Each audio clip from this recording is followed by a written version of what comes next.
programang ito ay rated SPG. Striktong patnubay at gabay ng magulang ang kailangan. Maaaring may masiselang tema, lengguwahe, karahasan, sexual, horror o droga na hindi angkop sa mga bata.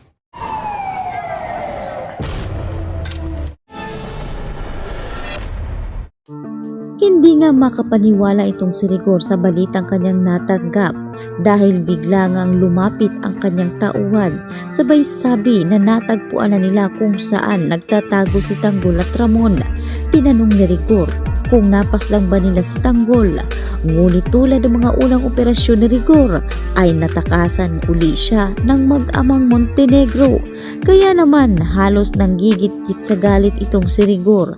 Sinabihan niya ang kanyang tauhan na lumabas na sa kanyang opisina. Matapos ito ay agad nang nagwala si Rigor at pinaghahampas niya nga ang bangko at ang mga lamesa. Sa tindi ng galit nito dahil ano na naman ang kanyang sasabihin dito kay Vice Mayor Roberto. Maya-maya pa ay tumawag na si Vice Mayor at tinatanong kung kumusta na ang operasyon isinagawa nitong si Rigor. Masamang balita ang ibinungad nitong si Rigor at sabay sabi na nakatakas na naman umano ang demonyong si Tanggol. Kaya naman itong si Roberto ay tila dismayado sa balita nga ngayon nitong si Rigor sa kanya.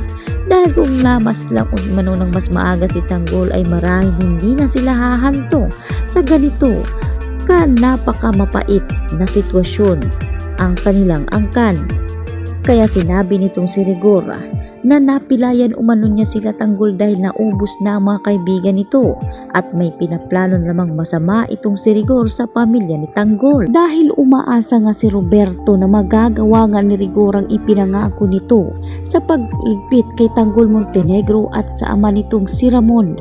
Kaya naman sa pagkakataong ito ay dito na nga naisipan ni Rigor na ipakuha si Tinding at Roda para mismo ang dalawang ito ay paaminin kung saan nga pwedeng matagpuan si Tanggol sa mga oras na iyon. Dito nga nagulat itong si Punggay sa ginawa nga ng mga pulis na pagkuha nga sa selda kay Tinding at Roda. Dinala nga ang dalawa sa napakadilim na kwarto. Tinalian sila at dito na lumantad si Rigor. Paulit-ulit niyang sinabi nitong si Tinding na napakahayop umano nitong si Rigor at patuloy pa rin ang kanyang pagiging tuta sa mga girero. Dito na tinanong ni Rigor si Tinding kung nasaan umano itong si Tanggol.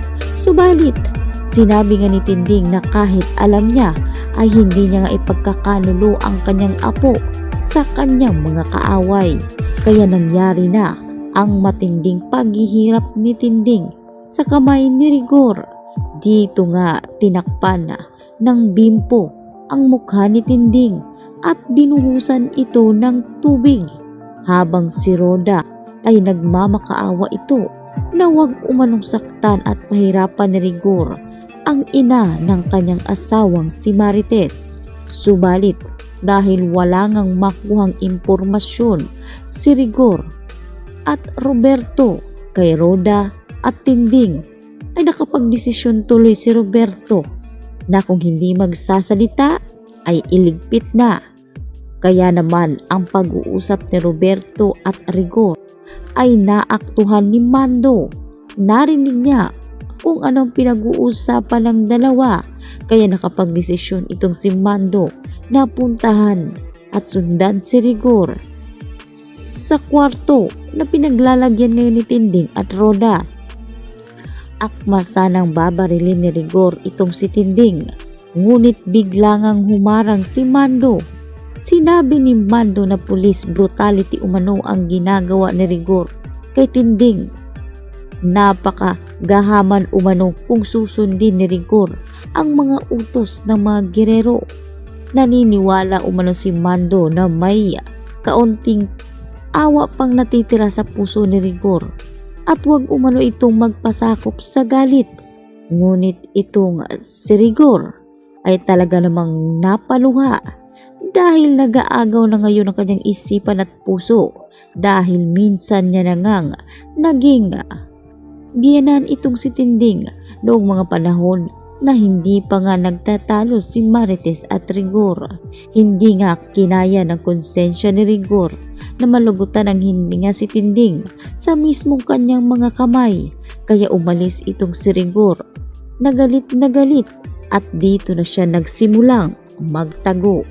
Iniwala na ni Rigor ang kanyang posisyon bilang pulis dahil naniniwala si Rigor na hindi na maganda ang kanyang ginagawa sa taong bayan, at naniniwala din si Mando na tuluyan ng tinalikuran ni Rigor ang kanyang pagiging ulirang pulis dahil sa tindi ng galit niya kay Tanggol, at ngayon ay tila bumaliktad na ang mundo. Si Rigor na ang pugante.